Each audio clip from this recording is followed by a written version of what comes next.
ಒಂದು ಚಿಕ್ಕಬಳ್ಳಾಪುರದ ದಾಸಗರಪಲ್ಲಿ ಅನ್ನೋ ಜಾಗದಲ್ಲಿ ನಿಮಗೆ ಗೊತ್ತಿರುವಾಗ ಇಬ್ಬರು ಪಾಕಿಸ್ತಾನ ಪ್ರಜೆಗಳನ್ನ ಬಂಧಿಸಿದ್ದಾರೆ. ಇವರು ಒಂದು ಅಕ್ರಮವಾಗಿ ನಮ್ಮ ಭಾರತದಲ್ಲಿ, ಅದು ಕೂಡ ನಮ್ಮ ಚಿಕ್ಕಬಳ್ಳಾಪುರದಲ್ಲಿ, ನಮ್ಮ ಕರ್ನಾಟಕದಲ್ಲಿ ಕೂಡ ವಾಸವಿರ್ತಾರೆ.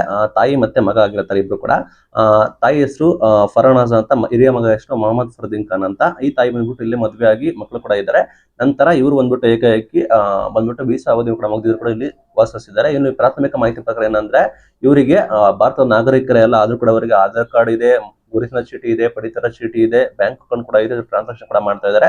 ಸಾಕಷ್ಟು ದೂರುಗಳು ಕೂಡ ಬಂದಿದ್ರು. ನಂತರ ಪೊಲೀಸರು ವೆರಿಫಿಕೇಶನ್ ಕೂಡ ಮಾಡ್ತಾ ಇದ್ದಾರೆ. ಕಂದಾಯ ಇಲಾಖೆ ಅಧಿಕಾರಿಗಳು ವೆರಿಫಿಕೇಶನ್ ಮಾಡಬೇಕಾದ್ರೆ ಇಲ್ಲಿ ಗೊತ್ತಾಗಿರೋದೇನಂದ್ರೆ, ಇವರು ಇಲ್ಲಿಯ ಪ್ರಜೆ ಎಲ್ಲ ಕೂಡ ಫೇಕ್ ಡಾಕ್ಯುಮೆಂಟ್ ಗಳಿಸಿಕೊಂಡಿದ್ದಾರೆ. ಇವರಿಗೆ ಆಧಾರ್ ಕಾರ್ಡ್ ಕೊಡೋರು ಇದ್ದಾರೆ, ರೇಷನ್ ಕಾರ್ಡ್ ಕೊಡೋರು ಇದ್ದಾರೆ, ಬ್ಯಾಂಕ್ ಅಕೌಂಟ್ ಮಾಡ್ಕೊಡೋರು ಇದ್ದಾರೆ. ಈ ರೀತಿ ಮಾಹಿತಿ ಗೊತ್ತಾಗಿದೆ. ನಂತರ ಪೊಲೀಸರು ಇದನ್ನ ಅವರ ಅರೆಸ್ಟ್ ಕೂಡ ಮಾಡಿದ್ದಾರೆ ಇಬ್ಬರನ್ನ. ಬಟ್ ಈ ರೀತಿ ಭಾರತೀಯ ಪೌರತ್ವ ಇಲ್ಲದಲೆ ಈ ರೀತಿ ಇರೋದು ಕಾನೂನು ಬಾಹಿರ ಅಂತ ಹೇಳಿ ಇಬ್ಬರ ವಿರುದ್ಧ ಕ್ರಿಮಿನಲ್ ಕೇಸ್ ಕೂಡ ಹಾಕಿದ್ದಾರೆ.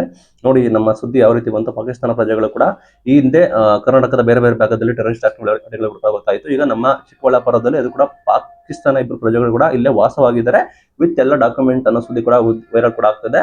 ಮೊದಲು ಪೊಲೀಸರು ತನಿಖೆ ಮಾಡ್ತಿದ್ದಾರೆ. ಇವ್ರಿಗೆ ಕೊಟ್ಟಿದ್ದು ಯಾರು, ಲೈಕ್ ಡಾಕ್ಯುಮೆಂಟ್ ಗಳನ್ನ ಇಶ್ಯೂ ಮಾಡಿರೋ ಅಧಿಕಾರಿಗಳು ಯಾರು, ಅವರ ವಿರುದ್ಧ ಕೂಡ ಕ್ರಮ ಕೈಗೊಳ್ಳಬೇಕು ಅಂತ ಹೇಳ್ತಾರೆ. ನಮ್ಮ ಜನ ಇದ್ದಾರೆ, ನಮ್ಮ ಕೆಲವೊಂದು ಅಧಿಕಾರಿಗಳು ಇದ್ದಾರೆ, ಇದಕ್ಕೋಸ್ಕರ ಏನ್ ಬೇಕಾದ್ರೂ ಮಾಡ್ತಾರೆ. ಇದಕ್ಕೆ ನಿಮಗೆ ಏನು ಕಳಿಸಿ. Thank you.